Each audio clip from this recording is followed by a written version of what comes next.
दक्ष नागरिक फाउंडेशन के अध्यक्ष और एडवोकेट सुनील कुमार जी को 280 परिवारों को राहत दिलाने में बड़ी सफलता मिली है। दरअसल मामला 30 नवंबर 2006 को Mumbai urban transport project AUTP के तहत बस्ती का सर्वे हुआ था। उसके बाद झोपड़े तोड़ दिए गए। याचिकाकर्ताओं ने पुनर्वास के बाद ही झोपड़े तोड़ने का अनुरोध किया है। इस वजह से लगातार लोग परेशान रहे। जब मामला सुनील कुमार जी के पास पहुंचा तो उन्होंने तुरंत एक एडवोकेट होने के नाते इस पर एक्शन लिया और फिर परिणाम यह हुआ कि अदालत ने रेलवे की ओर से जारी झोपड़ा तोड़ने के नोटिस पर रोक लगा दी है। मामला सुलझाने के लिए एडवोकेट सुनील कुमार ने उत्तर मुंबई के सांसद गोपाल शेट्टी जी के प्रेरणा से उन्होंने आवाज उठाई। साथ ही उन्होंने मुंबई हाई कोर्ट को भी इस मुद्दे को गंभीरता से लेने के लिए आभार जताया है।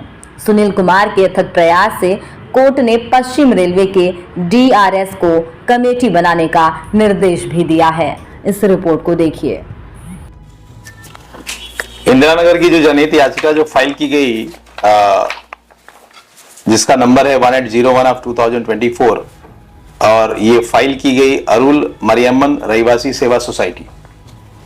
ये जो लोग हैं ऐसे सिर्फ ये 288 लोग नहीं है, ये कम से कम जो शुरुआत में जो इसकी नींव रखी गई वर्ल्ड बैंक के सामने और जो वर्ल्ड बैंक से कर्जा लिया गया, इसके लिए कम से कम गवर्नमेंट ऑफ महाराष्ट्र के GR में जो 18 जुलाई 2000 का GR है, उसमें 20 से 25 हजार फैमिलीज अफेक्ट होने वाली थी। इस जनहित याचिका का मकसद था कि जो रेलवे में जो झुग्गी झोपड़ियां हैं, जिनके बारे में गवर्नमेंट ने और प्रधानमंत्री श्री नरेंद्र मोदी जी ने जिन्होंने बार बार वादा किया है और अभी भी कर रहे हैं कि जुलाई 2022 तक या 23 तक सबको हक्का घर और पक्का घर मिलना चाहिए।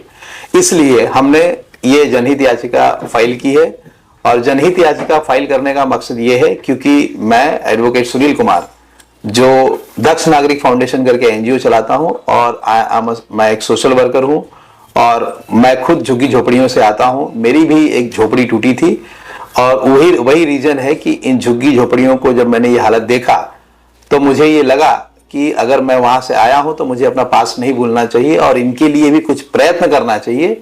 और मेरे प्रयत्न को मुझे सबसे बड़ा मैं बहुत बहुत धन्यवाद करता हूं अपनी न्यायपालिका को, chief justice Bombay high court को, जिन्होंने इस जनहित याचिका को बहुत ही गंभीरता से लिया और सीधा इसमें एक ऐसा आदेश दिया जिसमें कि एक कमेटी बनाई गई। उस कमेटी को हेड करेंगे DRM और उस कमेटी में slum rehabilitation authority, municipal corporation, MMRDA और एडिशनल कलेक्टर की एक टीम बैठेगी। और इस जनहित याचिका की तरफ से ये आदेश दिया गया है कि 10 दिन के अंदर उनको एक कमेटी बना के और ये जो 288 लोगों को जो घर नहीं मिला है उसकी इंक्वायरी करनी है और उनको पता करना है कि उनको घर क्यों और कैसे नहीं मिला। सर, आपको जनहित याचिका फाइल करने का आपके दिमाग में ये ख्याल कैसे आया? जनहित याचिका फाइल करने का जब ये लोग मेरे पास आए तो जब मैंने इसमें एक लेटर बार बार मेरे दिमाग में आ रहा था, वो लेटर लिखा गया था श्री गोपाल शेट्टी जी द्वारा।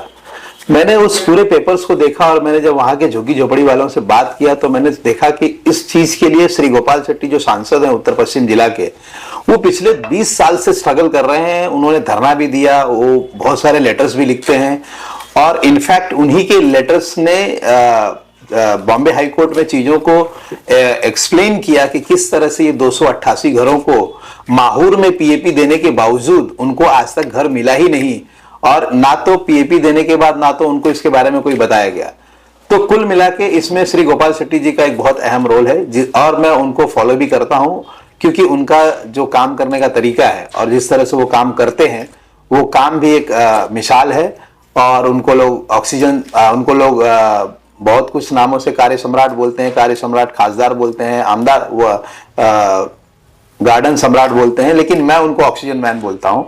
तो उनकी जो एनर्जी लेवल है, मैंने देखा कि अगर ये गली से दिल्ली तक जाने वाला आदमी इतनी मेहनत कर सकता है और ये झुग्गी झोपड़ी वालों की दुख दर्द को समझ सकता है, तो मैं भी उस झुग्गी झोपड़ी से आया हूं। तो मैं भी, मेरा आधा काम तो उन्होंने ही कर दिया था, लेकिन मैंने इस चीज को न्यायपालिका तक लेके गया और न्यायपालिका ने इसको पूरी तरह से समझा और इस पे एक उचित आदेश पास किया गया। इसके लिए मैं बॉम्बे हाई कोर्ट का और श्री गोपाल शेट्टी जी का धन्यवाद करता हूं और मैं अपेक्षा करता हूं, मेरी उम्मीद है कि आगे भी इसमें न्याय होगा और ये जो बेचारे हैं, जो गरीब जनता है, जो रोड पे झुग्गियों पे बिना टॉयलेट के, बिना बेसिक फैसिलिटीज के अपनी लाइफ बिता रही है, इनको न्याय मिलेगा।